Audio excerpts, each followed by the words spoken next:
क्या आपके साथ भी ऐसा होता है? मंथ की फर्स्ट तारीख को मोबाइल पर एसएमएस आता है, your salary has been credited, और दिल गार्डन गार्डन हो जाता है।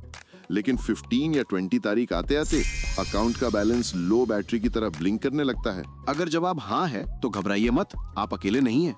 इंडिया में 70% से ज्यादा लोग पेचेक टू पेचेक जीते हैं। प्रॉब्लम आपकी सैलरी कम होना नहीं है, प्रॉब्लम है मनी मैनेजमेंट का ना होना। आज के इस वीडियो में मैं आपको एक ऐसा सिंपल फॉर्मूला बताऊंगा जो दुनिया भर के फाइनेंशियल एक्सपर्ट्स यूज करते हैं। इसे कहते हैं 50-30-20 रूल। सिर्फ अगले 5 मिनट में आप सीख जाएंगे कि अपने पैसे को मास्टर कैसे करें, ना कि पैसे आपको कंट्रोल करें। नमस्ते दोस्तों, मेरा नाम है चेतन और आप देख रहे हैं मनी मैजिक। चलिए शुरू करते हैं। तो क्या है ये 50-30-20 रूल?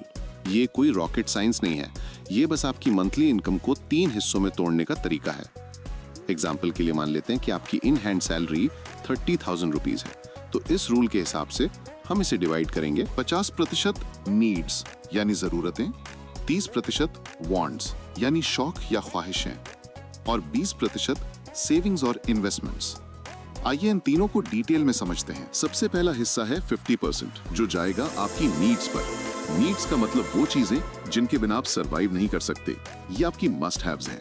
इसमें क्या क्या आता है? घर का रेंट या ईएमआई, राशन और ग्रोसरीज खाना तो पड़ेगा ही, बिजली, पानी और इंटरनेट का बिल, आजकल इंटरनेट भी रोटी कपड़ा जितना ही जरूरी है, ट्रांसपोर्ट का खर्चा और बेसिक इंश्योरेंस।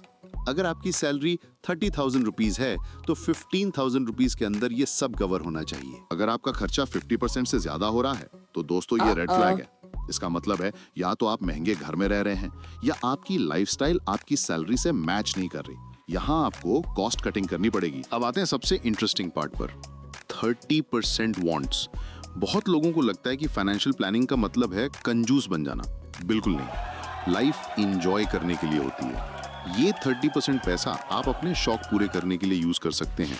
इसमें क्या? नेटफ्लिक्स या अमेजॉन प्राइम का सब्सक्रिप्शन, दोस्तों के साथ डिनर पे जाना, नए कपड़े या गैजेट्स खरीदना, वीकेंड ट्रिप्स। मैथ्स के हिसाब से 30,000 रुपीज का 30% हुआ 9,000 रुपीज। आप ये 9,000 रुपीज गिल्ट फ्री होकर उड़ा सकते हैं क्योंकि आपने बाकी चीजें प्लान कर ली हैं।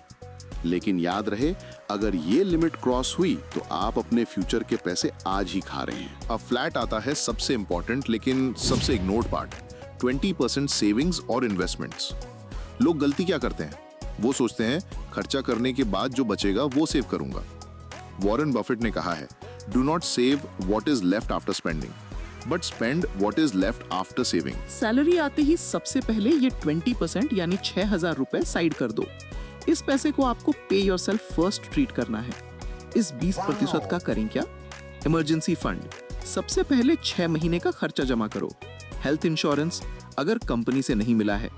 Investments, mutual funds, SIP, stocks या पीपीएफ में डालो ताकि पैसा ग्रो करे। अगर आप 20 में हैं और सिर्फ ये 20% रूल फॉलो करते हैं तो रिटायरमेंट तक आप आराम से करोड़पति बन सकते हैं due to the power of compounding. तो दोस्तों सिंपल समरी ये है, अपनी इनकम कैलकुलेट करो, 50% जरूरत के लिए अलग करो, 30% लाइफ एंजॉय करने के लिए रखो और 20% फ्यूचर के लिए इन्वेस्ट करो।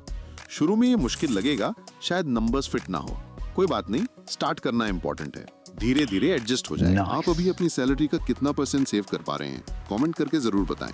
देखते हैं हमारी कम्युनिटी कितनी स्मार्ट है। अगर ये वीडियो हेल्पफुल लगा तो लाइक दबाना मत भूलना और अपने उन दोस्तों के साथ शेयर करो जो हमेशा भाई पैसे नहीं हैं रोते रहते हैं। ऐसे ही फाइनेंशियल विजडम के लिए मनी मैजिक को सब्सक्राइब करें और घंटा बजाएं। मिलते हैं अगले वीडियो में, तब तक के लिए कीप इन्वेस्टिंग, कीप ग्रोइंग। जय हिंद।